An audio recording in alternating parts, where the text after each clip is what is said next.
Hei dulur, aja lali subscribe channel Jawanis TV. Dipun tepangaken dulur-dulur, nami kula Anissa Nuraini.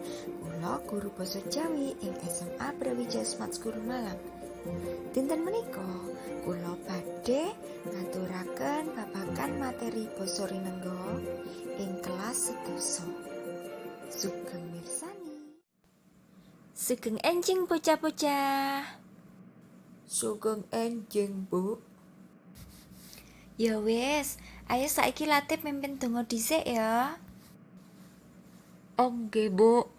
Ayo rek ndonga dhisik. Saderenge miwiti piwulangan, sumangga ndedonga sesarengan. Ndedonga dipun wiwiti. Rampung. Ngaturi salam. Assalamualaikum warahmatullahi wabarakatuh. Dino iki sapa sing ora mlebu cah? Radit, Bu. Ya wis, Radit iku Alpa. Soale Bu Wanda mboten ngendikan yen Radit iku izin. Dino iki Bu Anis arep jelasake babagan basa rinengga. Apa iku basa rinengga? Kula, Bu. Ya, apa tep? Basa kang diperindah, Bu. Iya, laras. Basa rinengga yaiku basa kang dipaes supaya katon endah. Basa rinengga iku maneka warna maceme.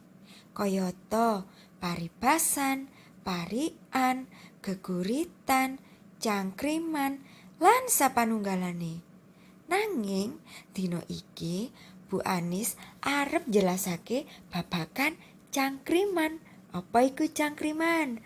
Ana sing ero ta? Ora apa-apa yen ora ana sing ngerti. Cangkriman iku nduweni teges badhekan. Oh, ingkang tuladhane pitik walik sapa kebon. Batangane nanas, Bu. Nah, leres iku. Ya wis, amargi jame wis telas, digawe gladen wae ya ning omah. Nyoba kelompokan bocah loro. Saiki Bu Ani sing mimpin donga. Saderenge mungkasi piwulangan, sumangga dedonga sesarengan. Dedonga dipun wiwiti. Rampung. Sugeng enjing.